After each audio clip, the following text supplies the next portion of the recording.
Khususnya kalau ada di antara pendengar itu yang masih muda, buang loh keinginan untuk retired rich, retired young. Buang. Apakah ada perintah Tuhan, Pak, yang melarang judi atau permainan seperti ini begitu, Pak? Ayat eksplisitnya nggak ada. Mungkin banyak orang sadar teriak mau say no, tapi nggak tahu mau kemana juga setelah say no.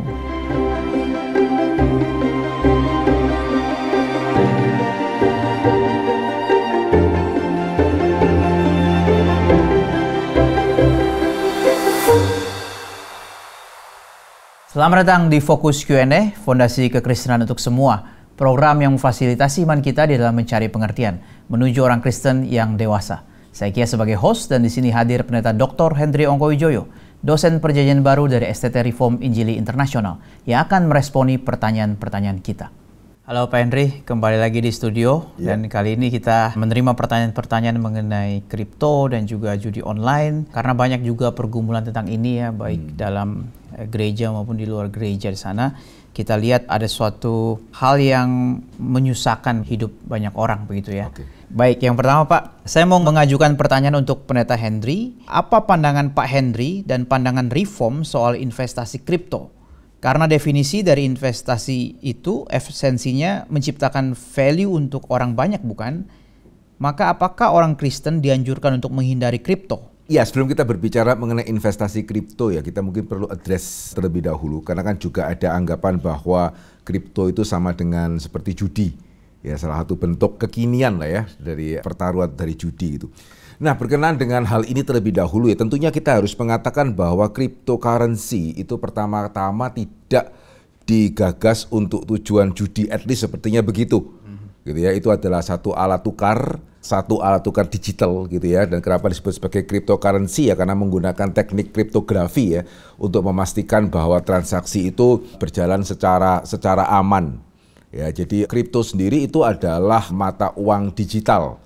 Gitu ya, meskipun termasuk bangsa Indonesia juga belum mengakuinya sebagai mata uang resmi. Nah, cuman sama ya, seperti mungkin perbandingannya ya, sepak bola juga jelas bukan alat judi. Gitu ya, sepak bola adalah satu olahraga gitu, tetapi mempunyai kemungkinan untuk dijudikan. Ya, dan kenapa apa yang membuat sepak bola itu dan juga beberapa cabang olahraga lain ya gitu ya, ada yang lebih favorit untuk dijudikan, yaitu karena sulit sekali untuk menebak hasilnya. Sehingga ya berpotensi untuk dijudikan. Nah, dalam pengertian ini kita melihat kripto juga sulit sekali juga ditebak ya. Kalau kita pernah memperhatikan grafik daripada naik turunnya Bitcoin misalnya gitu ya, kita tidak akan menemukan grafik yang stabil. Ya, kita akan menemukan grafik yang naik turun dan naik turunnya itu lumayan curam juga gitu ya, baik naiknya maupun turunnya. Ya, sehingga ini juga memang membuka satu peluang ya untuk orang-orang yang tergiur untuk mencari keuntungan secara cepat dan secara banyak. Ya, sehingga dalam pengertian itu kripto khususnya dalam situasi hari ini ya lebih mudah untuk dipakai dalam pengertian untuk bertaruh ketimbang untuk benar-benar mendapatkan sebuah barang, meskipun memang bukan berarti tidak bisa sama sekali. Gitu. Oke Pak, apakah kripto itu merupakan sebuah investasi atau judi Pak? Saya ingin menjawabnya dalam beberapa dimensi ya.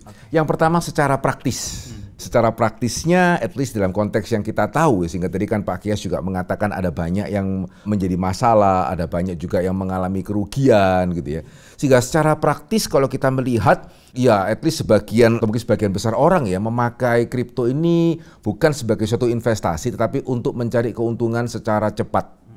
Ya, sehingga itu kenapa kalau misalnya kita melihat video-video YouTube begitu ya yang ada mengenai kripto, kan yang menarik adalah yang bisa mengajarkan bagaimana tidak rugi. Begitu ya. Nah, sebaliknya kalau kita berbicara mengenai investasi, ini kan sesuatu hal yang sifatnya itu panjang. Ya, namanya juga investasi ya, meskipun juga bukan berarti tidak bisa ada investasi yang pendek, tapi investasi lebih konotasinya kepada hal yang panjang. Tapi hari ini kita melihat banyak orang itu membeli kripto untuk mencari keuntungan jangka pendek. Dan bahkan ya, andai kata pun misalnya yang bersangkutan tidak memaksudkan seperti itu, ya tapi kalau kita melihat ya siapa yang membeli kripto, apakah betul orang-orang yang secara keuangan itu benar-benar berlebih misalnya, ya sehingga sudah dia taruh aja itu, ya nanti tinggal dilihat misalnya 10-20 tahun lagi seperti apa, ataukah orang-orang yang ya secara demografi itu belum sampai sestabil itu, bahkan beberapa mungkin juga masih baru bekerja, bahkan beberapa jangan-jangan juga bisa mahasiswa. Nah, mereka sadar nggak ya bahwa mereka akan memerlukan tabungan mereka itu dalam waktu dekat. Sederhananya aja mereka akan menikah, dan setelah itu kalau mereka punya anak gitu ya, belum kemudian juga membeli rumah, membeli mobil dan seterusnya. Ya, sehingga seringkali yang terjadi adalah uang yang dipakai untuk membeli kripto akhirnya harus dijual kembali dalam waktu yang tidak terlalu lama, dan ya itu salah satu faktor juga yang tidak bisa diprediksi ya. Kalau pas dia jual lebih tinggi ya dia untung, kalau pas dia jual lebih rendah ya berarti dia itu rugi. Ya, sehingga secara praktek ya, betulkah mayoritas orang membeli kripto itu untuk investasi? Gitu ya, ini sesuatu hal yang secara praktek kita perlu untuk pertanyakan. Dan yang kedua juga ya, secara filsafat ya, secara filosofi ya. Saya tidak tahu menurut Pak Kias ya, kalau menurut saya ada something ya not totally correct gitu ya. Kita itu mencari uang dengan cara memperdagangkan uang. Gitu ya. Ya, kita mencari uang dengan cara memperdagangkan uang. Ya, itu betul, yang pertanyaan ini saya rasa ini pertanyaan yang baik ya. Itu added value-nya di mana? Itu penambahan nilainya di mana itu? Ya, berbeda dengan misalnya ya, saya menginvestasikan karena saya melihat sebuah perusahaan itu baik gitu ya, tetapi untuk mereka bisa berkembang ya mereka memerlukan modal, dan setelah penelitian yang cukup ya saya melihat bisa dipertanggungjawabkan ya kalau saya menginvestasikan sebagian dana saya itu ke perusahaan ini. Nah, sehingga kalau seperti itu kita melihat added value-nya jelas. Ya, dengan investasi yang saya berikan, kalau itu dikelola dengan baik, maka perusahaan itu bisa berkembang. Ya, sehingga di satu sisi saya mendapatkan keuntungan, di sisi yang lain perusahaan itu mendapatkan keuntungan, di sisi yang lain lagi masyarakat juga mendapatkan keuntungan, mendapatkan produk yang lebih baik begitu ya, dengan teknologi yang lebih maju. Tapi sampai hari ini ya saya betul-betul tidak bisa melihat ya melalui investasi kripto ini added value-nya di mana? Ya, di mana added value-nya? Dan tadi saya mengatakan dipikirkan secara filsafat, mencari uang dengan memperjualbelikan uang tuh kok rasanya ada something yang tidak tepat begitu. Ada sesuatu hal yang kurang pas. Apalagi ya kalau hari ini kita juga melihat situasi kripto khususnya kita di Indonesia, ya itu kan alat tukar. Tapi sejauh mana betul-betul orang membeli kripto itu untuk sebagai alat tukar? Ya, berapa banyak yang betul-betul itu membeli kripto? Indonesia ini sejauh yang saya tahu ya, at least sekitar 2 tahun yang lalu, kita itu penduduk ke-6 ya, paling banyak gitu ya, yang membeli kripto, which is luar biasa juga ya, mengingat berapa banyak negara di dunia ini gitu ya. Indonesia menempati urutan yang ke-6 2 tahun yang lalu, sekitar berapa? 10 juta gitu orang yang beli kripto 2 tahun yang lalu, nggak tahu kalau sekarang gitu ya. Nah, pertanyaan, dari 10 juta orang yang membeli kripto itu berapa banyak sih yang benar-benar pernah memakainya untuk membeli sungguh-sungguh barang yang dinikmati secara konkret gitu ya? Berapa banyak yang lebih mengharapkan keuntungan secara singkat ya, karena meskipun memang di Indonesia khususnya kripto itu tidak dilarang ya gitu, tapi juga belum dipandang sebagai alat tukar yang resmi ya, sehingga sebagai komoditas masih bisa dipakai, itu pun dengan aturan yang sangat-sangat banyak. Sampai sekarang masih juga digodok aturannya harusnya itu seperti apa. Ya, sehingga secara filosofi gitu ya, betulkah kripto itu bisa disebut sebagai investasi? Nah, belum lagi kalau kita berbicara secara teologis. Gitu ya. Pastinya ya kalau saya boleh mengasumsikan ya, kalau pendengar kita ini sebagian besar adalah orang Kristen, ya tentunya tidak perlu waktu yang cukup lama ya untuk orang Kristen itu menemukan ayat firman Tuhan yang mengatakan hati-hatilah akan cinta akan uang. Ya, sehingga kalau saya boleh mengasumsikan ya 9 dari 10 atau jangan-jangan 10 dari 10 ya pendengar kita, amin. Cuman gitu ya, pertanyaannya sejauh mana ya kita menyadari betapa mudahnya kita itu untuk cinta uang. Ya, sehingga kalau saya boleh mengingatkan ya, ada satu kali Tuhan Yesus itu bereaksi secara sangat berbeda ya, ketika seseorang datang kepada dia dan kemudian berbicara kepadanya, bisakah bicara sama saudaraku supaya membagi warisannya dengan aku? Permintaan itu ya dilihat dalam konteks hari ini saja ya wajar ya, betul ya. Nah, apalagi dilihat dalam konteks waktu itu lebih wajar. Ya, karena waktu itu ya nggak seperti sekarang secara hukum ada lebih lengkap, ada notaris lah dan ini dan itu gitu ya. Sehingga waktu itu ya sangat umum sebetulnya kalau untuk orang Yahudi datang kepada rabi atau guru, meminta guru itu yang menengahi ya ketika terjadi masalah warisan seperti ini.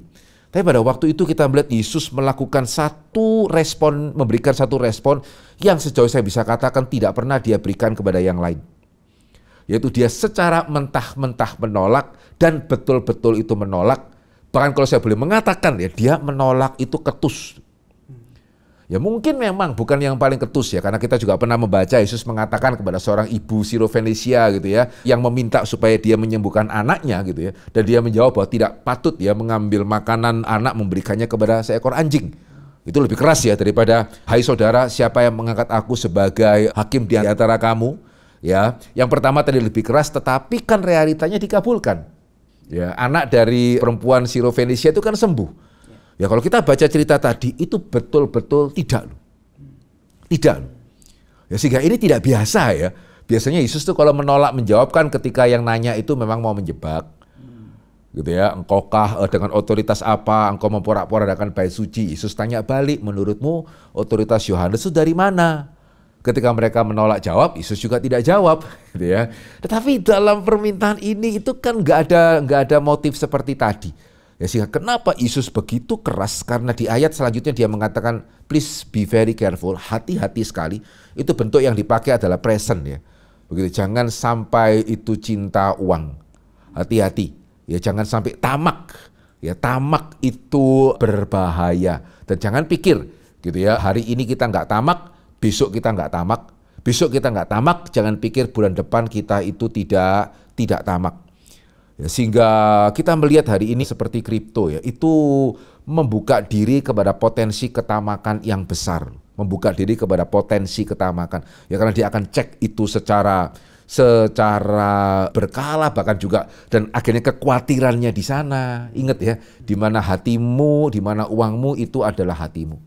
Dan juga yang kedua secara Kristen juga ya, kalau kita mau mendapatkan uang ya bekerja. Ya, itu merupakan bagian tak terpisahkan dari penciptaan manusia. Bekerja, kelolalah bumi, berikan added value, dan kemudian kita bisa menikmati upah yang kita bisa menikmati dengan benar dan bertanggung jawab di hadapan Tuhan.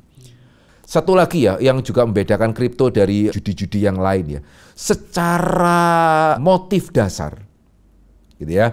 Meskipun jelas saya tidak akan mengatakan motif dasar yang pertama kali mengeluarkan kripto, which is Bitcoin, itu adalah jahat gitu. Enggak ya, saya enggak mengatakan seperti itu ya. Tapi secara motif dasar tidak bisa dikatakan sejalan dengan Alkitab. Di dalam pengertian keinginan kerinduannya itu adalah supaya kita mempunyai mata uang yang bisa dipakai tanpa perlu bank sentral. Atau dengan kata lain tanpa perlu pemerintah itu cawe-cawe. Ya, sehingga dengan melalui tadi ya kriptografi, gitu ya, maka tanpa pemerintah, tanpa bank sentral, ya orang-orang itu bisa untuk berjual beli. Ya, dan ini menjadi motivasi internet sebetulnya. Ya, jadi pertama kali ya bapak-bapak internet gitu ya, kerinduannya itu tuh menciptakan satu masyarakat gitu ya, di mana tidak lagi kita bergantung pada pemerintah, tidak lagi kita bahkan bergantung pada uang, semua itu dari manusia, oleh manusia, untuk manusia, for free. Gitu ya. Oke, ya kalau mau dibilang itu jahat kok ya mungkin sulit ya. Tetapi apakah itu alkitabiah dan apakah itu realistis? Jadi hari ini saya percaya ya, tidak hanya orang tua ya yang bersyukur, bagaimanapun negara masih cawe-cawe di dalam penyebaran transformasi di dalam media sosial. Ya negara sudah cawe-cawe saja, kita melihat di dalam warga kita Indonesia itu yang kena judi online berapa banyak. Gitu ya. Demikian juga sampai hari ini seperti tadi saya mengatakan gitu ya, termasuk pemerintah Indonesia masih menggodok ini regulasinya bagaimana.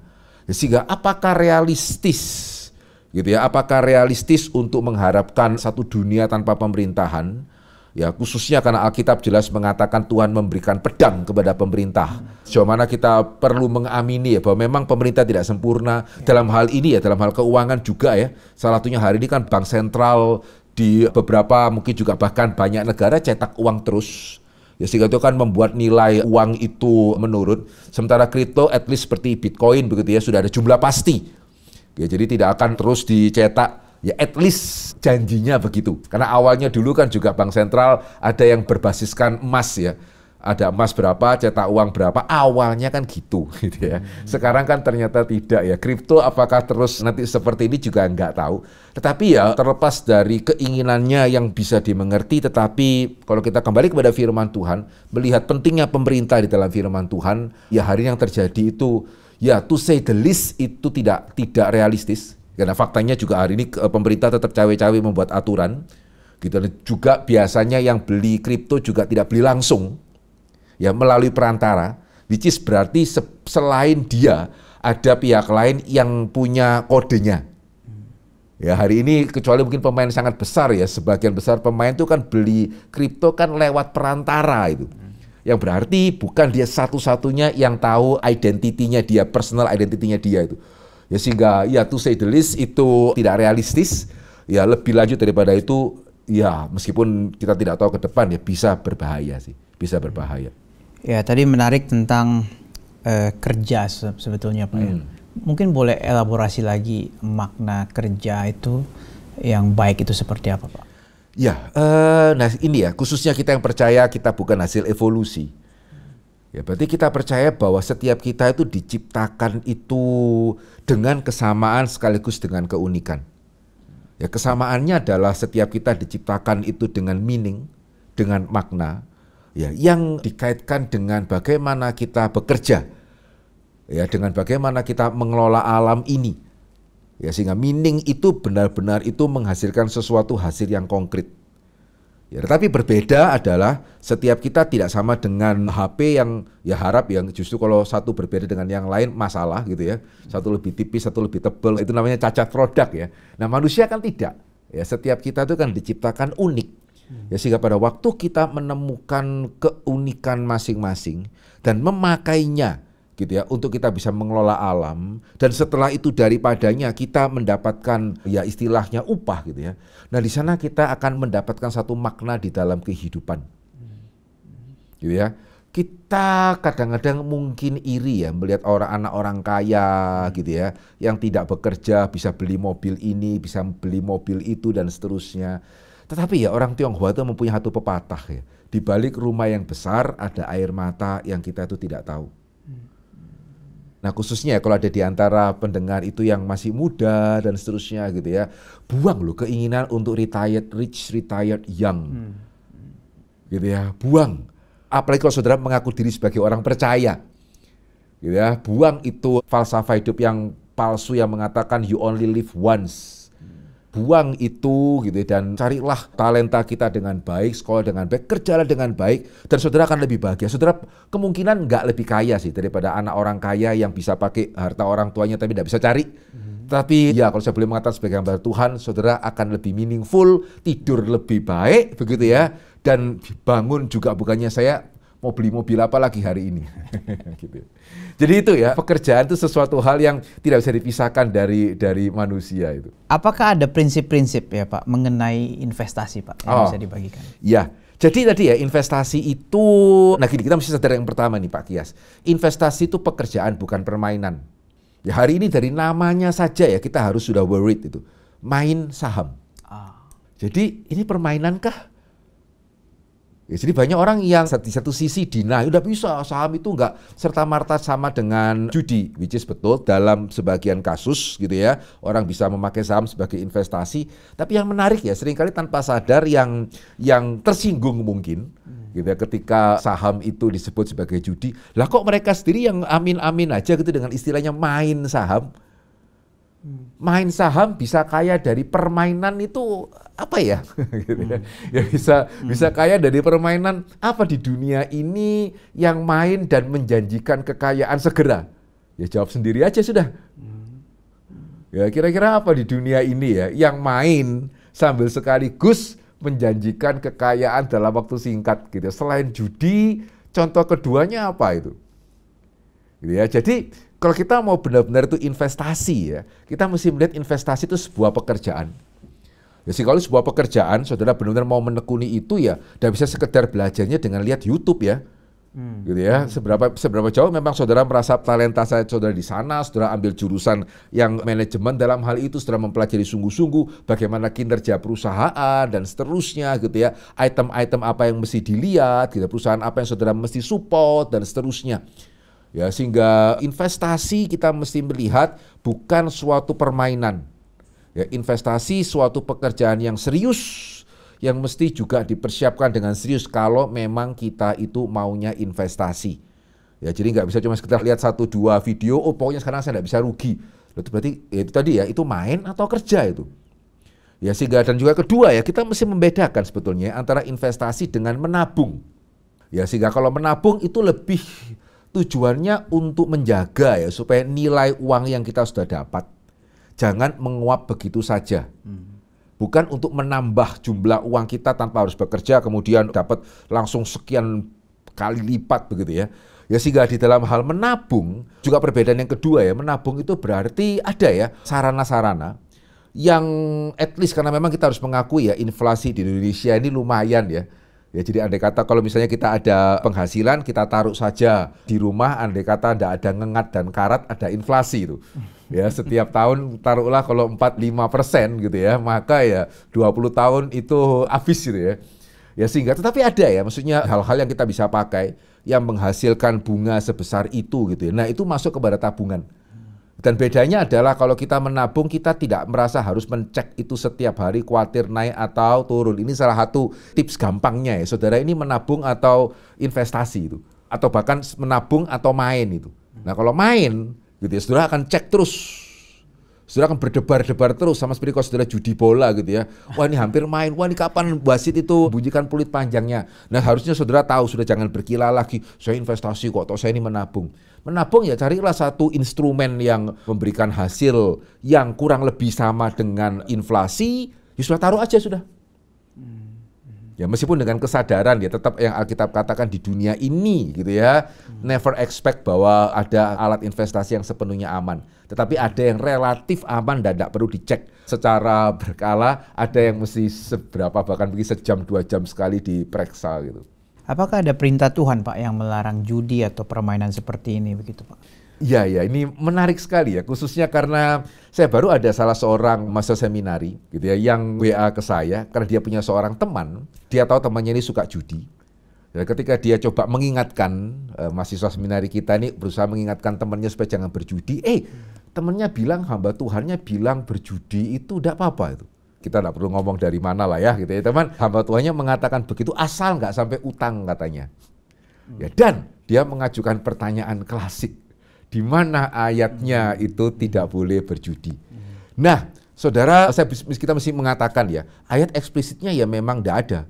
Tetapi sebelum kita mengatakan haleluya puji Tuhan, peringatan-peringatan implisitnya itu banyak. Dan salah satunya ya, kalau saudara, oh enggak, saya ini judi, saya enggak terikat kok. Saya ini cuman main kok gitu ya, sehingga nggak sampai utang kok. Salah satunya ya, kalau misalnya ada nih di antara pendengar kita, meskipun harap-harap tidak gitu ya, yang yakin pada dirinya, yang yakin gitu ya, enggak, saya ini bukan judi kok, saya ini just permainan gitu ya. Salah satunya adalah, khususnya kalau saudara dewasa ya, maka sebelum, kalau benar ini adalah satu permainan, harusnya saudara tidak keberatan untuk memperhatikan peringatan-peringatan yang Alkitab kasih. Tetapi kalau sikapnya itu adalah pokoknya kalau nggak ada pernyataan eksplisit, peringatan apapun saya nggak peduli. Saudara harus nanya loh, betulkah saudara ini cuman bermain yang bisa main bisa tidak, atau jangan-jangan sikap saudara ya dengan mengabaikan semua peringatan, pokoknya itu harus ada ayat eksplisit. Jangan-jangan tuh menunjukkan sudah terikat. Karena ingat ya, ketika Lazarus dan orang kaya gitu ya, orang kaya itu minta sama Abraham, kirimlah Lazarus ya supaya memperingati saudara-saudaraku, sehingga andai kata mereka melihat orang bangkit, mereka akan tidak mengalami nasib seperti aku. Ya, harusnya pendengar kita tahu jawaban Abraham ya, ada Taurat. Kalau mereka tidak mau diperingati oleh Taurat, orang bangkit pun datang, mereka juga nggak akan bertobat. Sehingga sama ini ya, kalau ada yang mencoba untuk excuse gitu ya, bahwa kan nggak ada perintah langsung, ya saudara, besar sekali kemungkinan itu menunjukkan saudara sudah terikat. Dan andai kata pun Gitu ya, ada perintah langsung, besar kemungkinan seperti yang Abraham katakan mengenai saudara-saudara orang kaya, saudara juga nggak akan bertobat. Ya, tetapi kalau saudara benar-benar itu, enggak, saya cuma main kok. Harusnya oke, kalau gitu memang berbahaya, let me know. Saya pertimbangkan. Nah, kalau ada pendengar kita yang seperti itu, oh ayatnya sih banyak ya. Gitu ya. Sehingga coba kita akan lihat bersama-sama ya.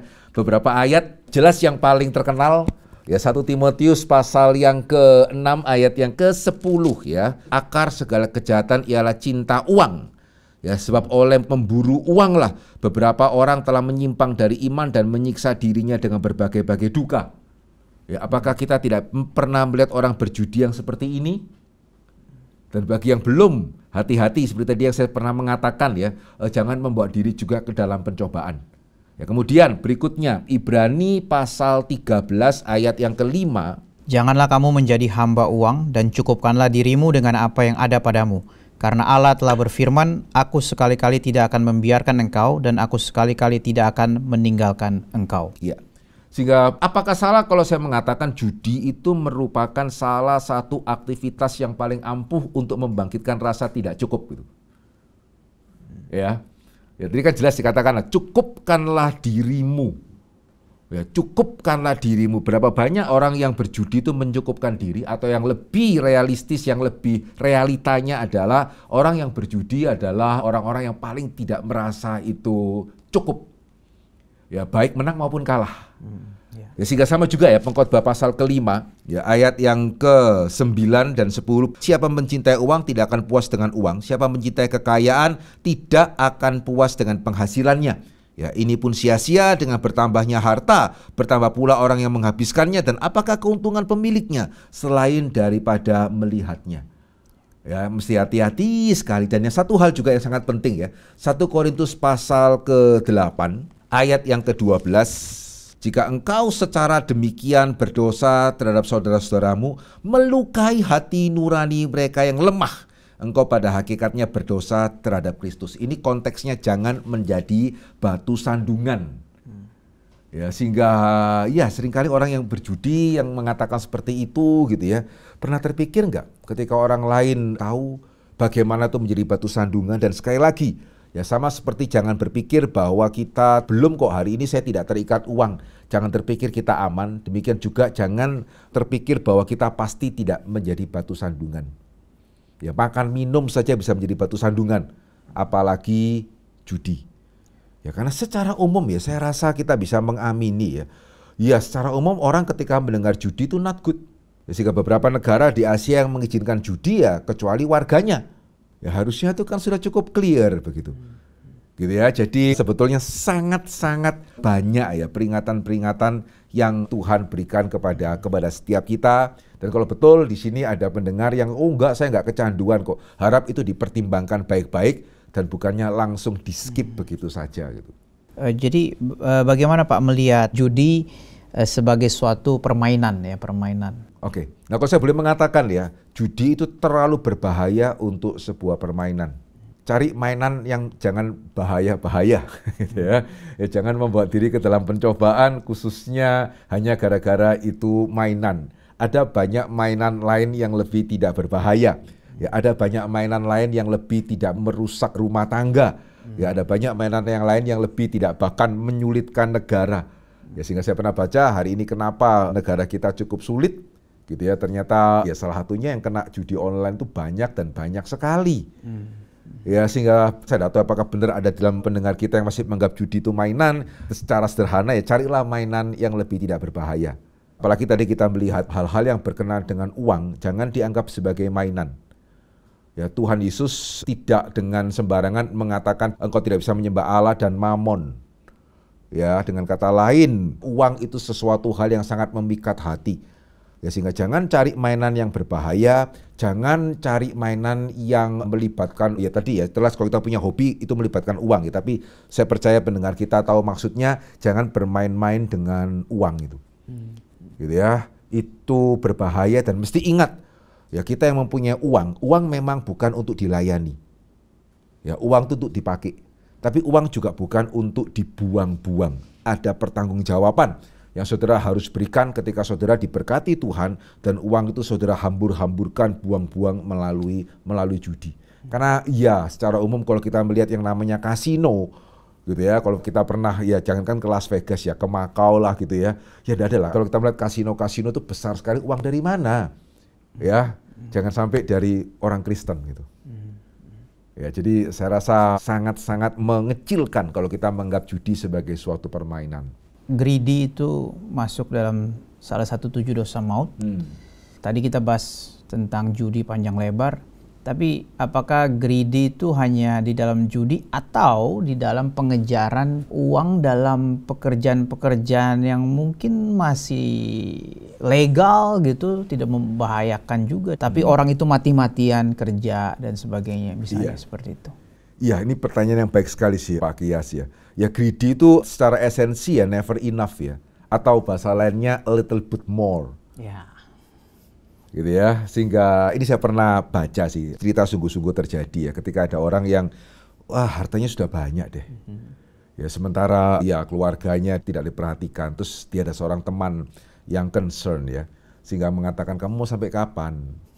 Yang menarik dia bukannya tidak tahu gitu ya, dan dia juga tidak tersinggung atau tidak marah.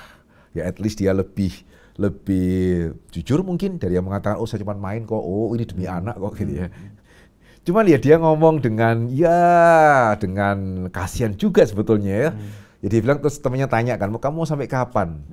Terus dia ngomong, ya saya rasa sih ya a little bit more lah. Sedikit lagi lah. Ya sedikit laginya kapan? Ya sedikit lagi lah. Ini kita mesti mengerti. Ya ini bagus ini Pak Kias pertanyaannya ya. Sehingga hari ini juga kita melihat ya, karena seringkali itu ada hari ini ya, karena ya di satu sisi kita bersyukur juga ekonomi yang baik gitu ya. Di satu sisi ada sebagian orang yang sulit, sebagian orang ada yang punya ekonomi yang baik, sehingga hari ini kita mungkin lebih banyak melihat itu koleksi. Ya di YouTube kan salah satu yang cukup populer kan kalau kita bisa bikin video unboxing gitu ya. Yang nggak ada ya di antara pendengar kita yang nggak tahu unboxing. Ya sehingga hati-hati ya, koleksi apakah salah? Ya tidak, karena koleksi salah nggak ada museum. Ya tapi kalau kita tidak hati-hati ya, itu pun bisa membuat kita itu greedy. Ya sehingga betul, itu kenapa tadi ya, kenapa Yesus begitu keras kepada orang yang meminta kepada dia. Karena di satu peringatan yang saya percaya orang Kristen perlu sadar, tidak ada orang Kristen yang tidak tahu gitu ya, bahwa cinta akan uang itu akar dari segala kejahatan, at least yang sudah cukup lama menjadi orang Kristen. Tapi mungkin kita perlu lebih banyak orang Kristen yang tahu betapa mudahnya kita jatuh kepada dosa ini. Sehingga sekali lagi ya, dosa bukan permainan, uang bukan permainan. Hati-hati untuk jaga hati kita itu akan uang. Ya karena firman Tuhan mengatakan hati-hati ya, ketika hartamu bertambah jangan hatimu semakin berpaut. Apakah problemnya itu sebetulnya lebih dalam Pak? Karena mereka nggak ketemu the ultimate pleasure, beauty, power, lalu mereka cari ke tempat yang lain yang mereka pikir itu ultimate power, ternyata bukan.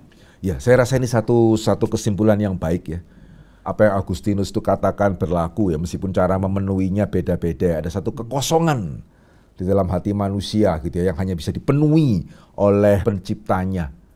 Ya, dan hari ini termasuk orang yang menolak akan pencipta, kita nggak ada pencipta kok gitu ya, akan ya menunjukkan bahwa seperti haus sesuatu yang nggak tahu bagaimana cara memuaskannya.